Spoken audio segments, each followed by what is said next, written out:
So hi, my name is Dolita Wilhike. I served 27 years. So hi, I'm Epaul Julien, and the name of this art piece that I created is The 13th, and I collaborated with Dolita Wilhike. He had this concept in his mind, Angela Davis, and he was like, I got it, I want you to do Angela Davis. And actually he wanted me to wear my natural hair.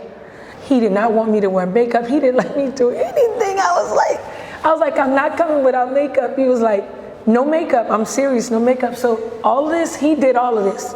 This was all his vision from start to finish. That's not true. Because I would have worn makeup. I love makeup, but he was like, he wanted me to be as natural as I could be. The physical part was my idea, but the person is there. So I wanted to strip away all that and just present her as who she is.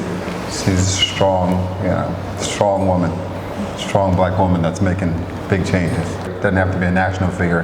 There's grassroots people that are doing things like she's doing, working with youth, still helping to raise their family, being supportive to the community. There's, that's leadership and revolutionary. If we had a bunch of people like that instead of one, it'll make a huge difference. Like, here's my position, right? Like, I'm not the type of person, I don't think I'm the type of person that would go walk on Capitol Hill and do stuff like that. That's not me, but I am the type of person to tell my story, tell my truth, and inspire people. And I'm proactive in everything that I do. If I say it, I do it, I mean it, and I stand on it, and I'll accept the consequences. She made the transition to federal prison where she was able to, it's very interesting, she was able to get a treadmill or a bike and be positioned in front of the lake and read books. And I was like, wow. And the reading books and the enlightenment that she got from reading books was just a transitional period. And then from there, she was able to access more education. She was able to become a public speaker. She just was really determined to change not just her life, but other people's lives. And hearing that is what struck up the idea to recreate this image, because it was just so powerful, and her revolutionary attitude was striking, and the strength of it. So I just watched a documentary called The 13th, and it was fascinating how the prison system, how the transition from the plantation system to the prison system, there's a definite link between that, and its consequences on the lives of people, poor people, African American people, and poor people of all different nationalities in the country. And that's where the idea started.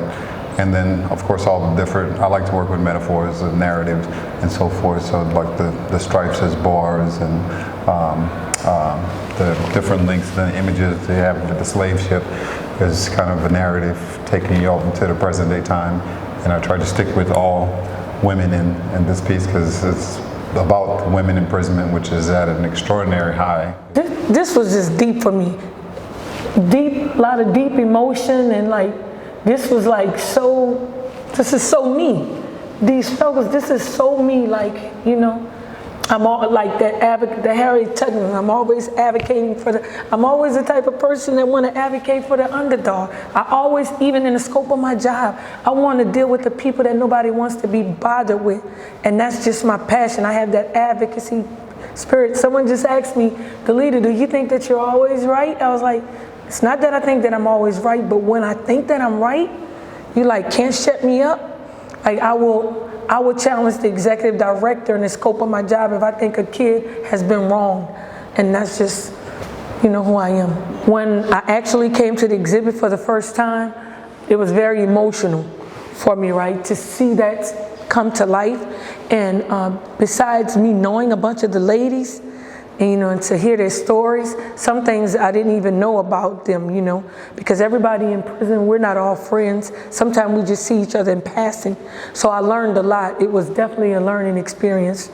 I love transparency, right? I'll always be transparent, but sometimes when you show people who you are and you tell them what you've been through, you empower them to use things against you, because no matter what anybody says, I always feel like when you have been in trouble before, you always have to prove that you deserve to be someplace.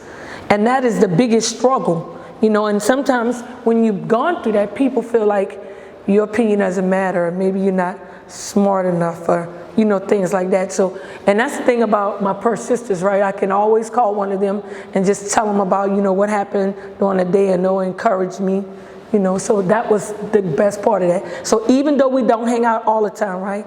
I often talk to Dolphinette. I could call Sir Reed around. Just a bunch of people that I can call, you know, just to talk about, you know, what I'm going through.